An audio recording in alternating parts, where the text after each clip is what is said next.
Hello guys, welcome to my all friends. In this video lecture we are talking about that very important phenomena which is called that general characters of invertebrates. Okay, so आज हम chapter 1 BSc zoology का start कर रहे हैं कि जहाँ पर हम इनवर्टिब्रेट्स के बारे में हम बात करने वाले हैं. सो उसका फर्स्ट टॉपिक ये है कि general characters of invertebrates. Okay, so first of all my name is Roshni Bhatt and you are watching my video series in the Roshni Zoology channel. So please like this video and subscribe my channel if you are new viewers. Okay, so first of all I am introduce myself. I am a BSc gold medalist in zoology as well as a MSc gold medalist in zoology, and also I am during in that stage after that MSc. Now I pursuing the PhD and also I am JRF in GBRC. So this is my brief introduction. So I will start this series of a BSc Zoology for the students who are interested in the zoology subject as well as their background in the English medium. So it difficult to understand about that whenever the professors talk about the Gujarati language. Okay, so first of all हम start करते हैं कि general characters of invertebrates की क्या होते हैं. So we know about that जब से हम 12th स्टैंडर्ड के बाद जब हम BSc में आते हैं तो हमें ब्रीफ इंट्रोडक्शन तो होता ही है कि what is the vertebrate and what is the invertebrates. Okay, so invertebrates means that they lack the vertebral column. Okay, so उनके पास जो बैकबोन होती है वो नहीं होती है. ओके, बैकबोन प्रेजेंट नहीं होती, जैसे कि हमारे में बैकबोन होती है ना, जिसको हम क्या बोलते हैं वो आप मुझे कमेंट सेक्शन में बताना कि हमारी वर्टिबल कॉलम जो है वो किस में कन्वर्ट हुई है. Okay, now the body symmetry की अगर हम बात करें तो ये सारे उसके जनरल फीचर्स है, उसके साथ हमें डील करना होगा. सो बॉडी सिमेट्री की अगर हम बात करें इनवर्टिब्रेट्स की, सो उसके अंदर दो बॉडी सिमेट्री होती है, एक होती है रेडियल और एक होती है बायलेटरल. ओके, रेडियल को हम खास तौर पर किसके अंदर देखा जाता है, तो जितने भी लोअर इनवर्टिब्रेट्स है ना, लाइक दैट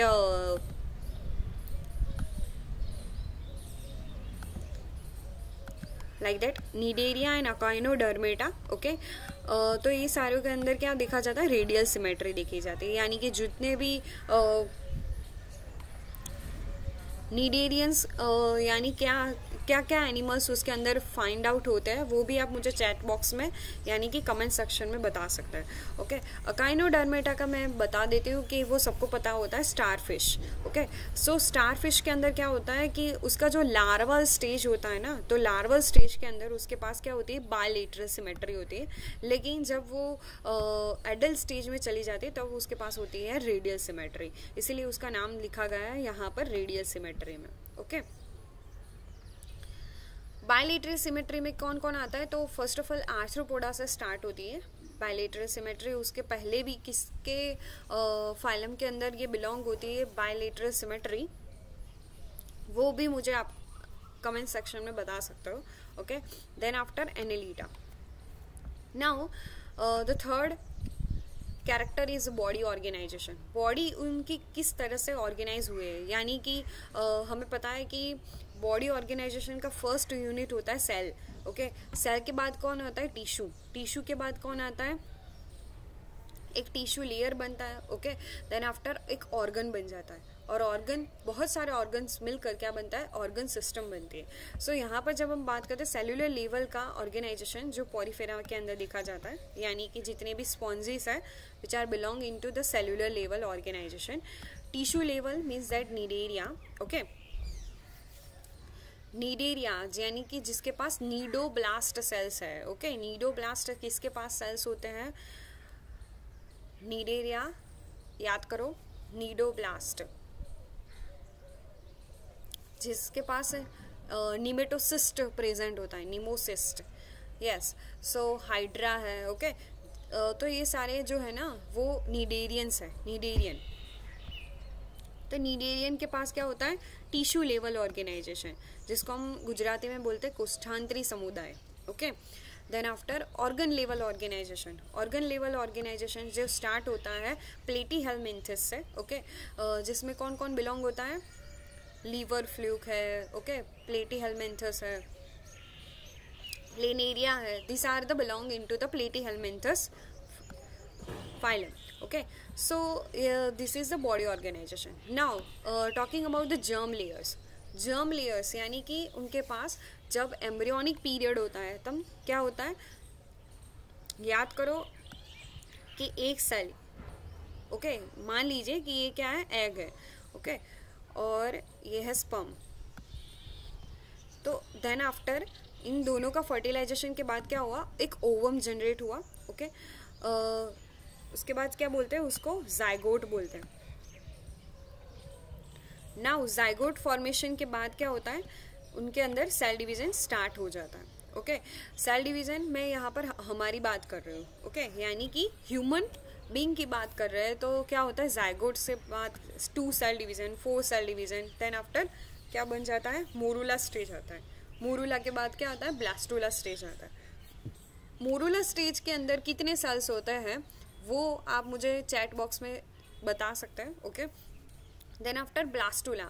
तो ब्लास्टूला क्या है, तो ब्लास्टूला एक टाइप की एक ऐसी स्टेज है कि जहाँ पर ब्लास्टोसिल कैविटी प्रेजेंट होती है और वहाँ से ही क्या होता है, जर्म लेयर्स फॉर्मेशन स्टार्ट हो जाता है, ब्लास्टोसिल बन जाता है. उसके बाद क्या बनेगा, different types of germ layers बनेंगे. लाइक बाहर का जो होगा वो एक्टोडम होगा, अंदर का जो होगा वो, बीच का होगा जो मीजोडम होगा, और लास्ट में जो लेयर आता है उसको बोला जाता है एंडोडम.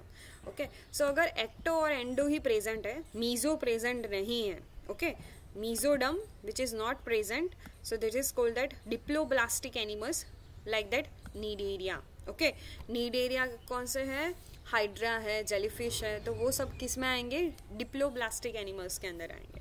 Now talking about that triploblastic animals, triploblastic यानी कि तीनों के तीनों लेयर प्रेजेंट है, ecto, meso and endo.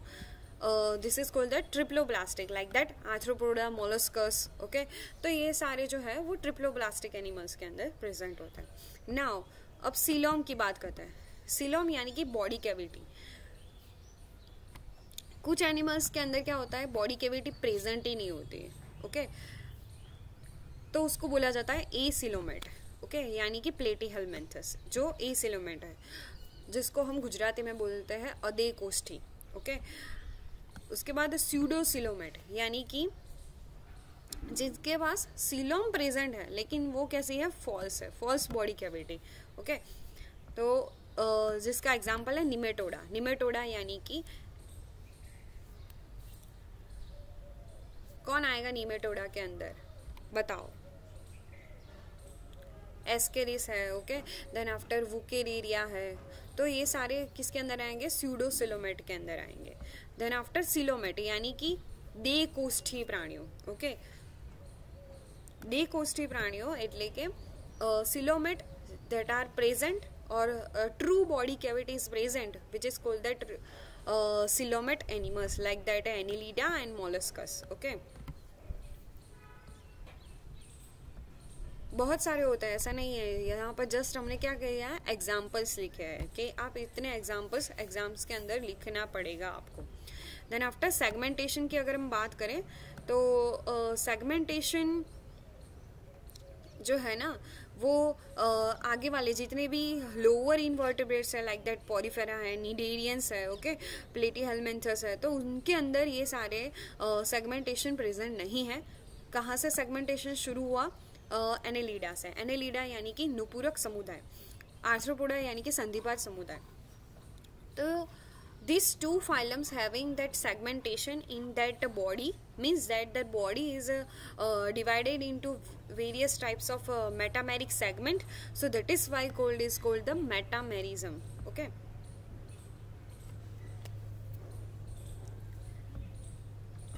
now we are talking about the circulatory system. Circulatory system, there are divided into the two types, open circulatory system and closed circulatory system.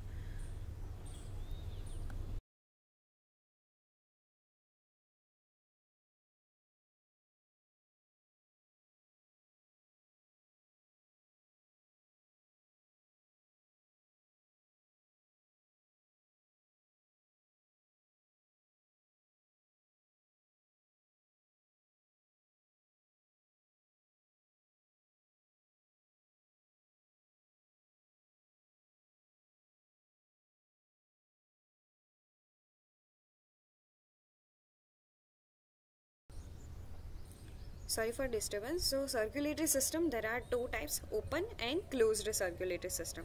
So open क्या होती है और close क्या होती है, तो हमें ये पता होता है, हम 12th के अंदर अगर आपने पढ़ा होगा अच्छे से, तो हमें पता है कि अगर जो ब्लड कैपिलरीज है ना, वो अगर क्लोज नहीं है, ओके, उनका जो नेटवर्क है अगर क्लोज नहीं है, वो ऐसे, यानी कि मान लीजिए कि यहाँ से मैं ड्रॉ करने का ट्राई तो कर रही हूँ, जस्ट अ सेकेंड,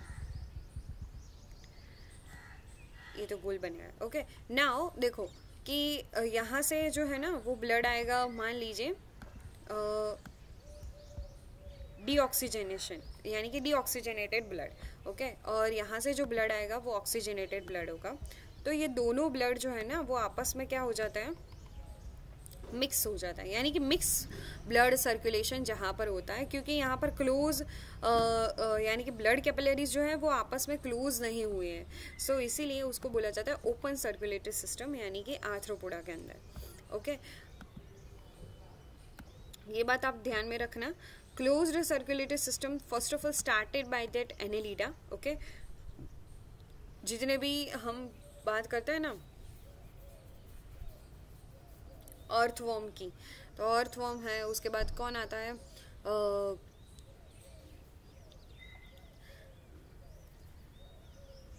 જેને ગુજરાતીમાં રેતી કીડો કહેવાય છે, જળો કહેવાય છે, તો આ બધા કિસ્સામાં આવશે સર્ક્યુલેટરી, यानी कि ક્લોઝડ સર્ક્યુલેટરી સિસ્ટમમાં આવશે, ઓકે।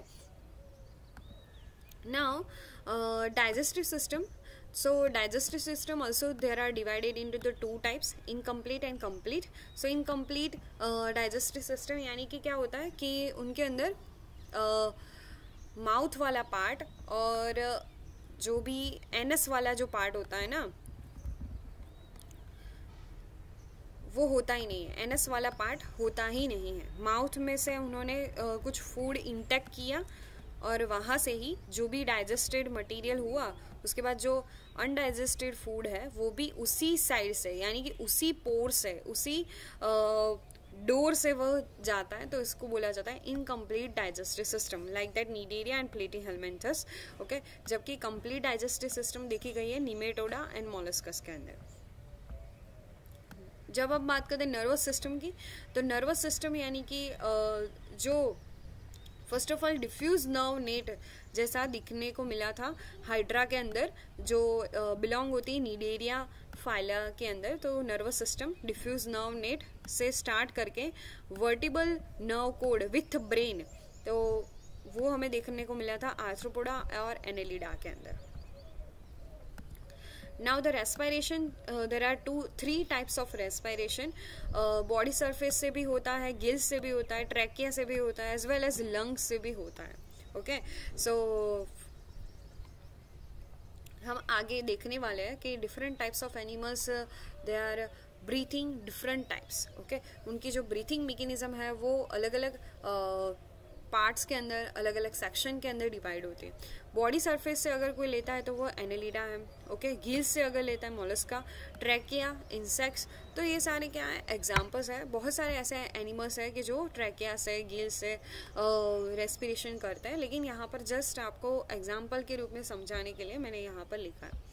नाउ उसके बाद क्या दूसरी कैरेक्टरिस्टिक आती है एक्सक्रीशन के बारे में। सो एक्सक्रीशन जो है ना वो बहुत ही अच्छा है कि जिसके अंदर क्या होता है, जो अनडाइजेस्टेड फूड मटेरियल है कि वो बाहर निकाल सकते हैं, जो भी जितनी भी टॉक्सिक मटेरियल्स है उसको भी वो बाहर फेंक सकते हैं। सो प्रोटोनेफ्रेडिया जो है प्रेजेंट प्लेटीहेल्मिन्थस के अंदर, मेटानेफ्रेडिया एनेलिडा के अंदर, और मालपिडियन ट्यूब्यूल्स प्रेजेंट होती है इंसेक्ट्स यानी कि आर्थ्रोपोड्स के अंदर, फाइलम के अंदर। कुछ ऐसे एनिमल्स है कि जिसके पास क्या है मालपिडियन ट्यूब्यूल्स है। Now the reproduction. रिप्रोडक्शन यहाँ पर 2 टाइप के देखने को मिलता है, एसेक्सुअल, सेक्सुअल। एसेक्सुअल रिप्रोडक्शन जो है वो बर्डिंग या फिर फ्रेगमेंटेशन के हिसाब से होता है। लाइक अगर हम नीडेरियन की बात करें तो उसमें होता है बर्डिंग के टाइप, यानी कि हाइड्रा के अंदर आपने दिखने को मिलेगा कि ये मान लीजिए कि एक हाइड्रा है, ओके। तो हाइड्रा में कुछ बर्ड फॉर्मेशन होगा और वो बर्ड कुछ एक टाइम ड्यूरेशन के बाद वो क्या हो जाएगी, नीचे गिर जाएगी और उसमें से पूरा पहले जैसा ही, यानी कि उसके मदर के जैसा ही एक हाइड्रा बन जाएगा। Okay,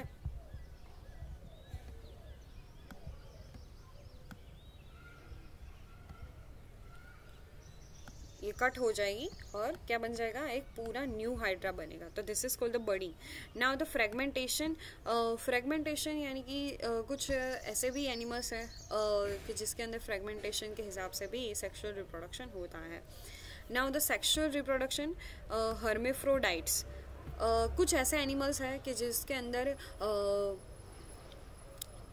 mail and female reproductive system both are present, so that is called the hermaphrodites. Okay, hermaphrodites यानी कि उसके अंदर एग भी प्रेजेंट होता है, स्पर्म भी प्रेजेंट होता है। ऐसा वो खुद से ही क्या करता है, यानी कि सेल्फ फर्टिलाइजेशन। हमने 12th स्टैंडर्ड के अंदर बायोलॉजी के अंदर हमने प्लांट्स फिजियोलॉजी में ऐसा सीखा है कि सेल्फ फर्टिलाइजेशन, क्रॉस फर्टिलाइजेशन, ऐसा कुछ वर्ड आपने सुना होगा। सो यहाँ पर भी क्या होता है, सेल्फ फर्टिलाइजेशन होता है, यानी कि हर्मेफ्रोडाइट्स एनिमल्स को किसी दूसरे एनिमल की ज़रूरत नहीं होती, ऐसा हम मान लेते हैं। लेकिन अर्थवॉर्म के अंदर कुछ डिफरेंट कैरेक्टरिस्टिक हैं कि जिसके अंदर क्या होता है, कुछ अलग मैकेनिज्म होते हैं कि जो हम आगे वाले चैप्टर्स के अंदर पढ़ने वाले, कि अर्थ वॉर्म के अंदर जो रिप्रोडक्टिव सिस्टम होती है वो कैसे वर्क फॉर्म करते हैं। ओके, लेकिन यहाँ पर आप इतना याद रखो कि हर्मेफ्रोडाइट्स एनिमल्स यानी those animals which having that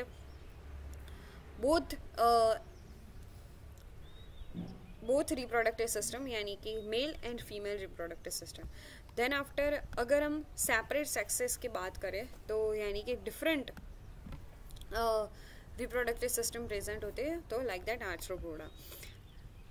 now skeletal system किस टाइप के होते हैं, हाइड्रोस्टेटिक स्केलेटन होता है एनालिडा के अंदर, एक्सोस्केलेटन होता है आर्थ्रोपोडा के अंदर, और last is the characteristic is that development. कुछ ऐसे भी होते हैं एनिमल्स के जिसके अंदर वो पैदा हुए कि तुरंत ही उनके मदर फादर की तरह दिखने लगे, ऐसा ज़्यादातर नहीं होता है, क्योंकि उनके अंदर क्या होता है, एक लार्वल स्टेज भी आता है।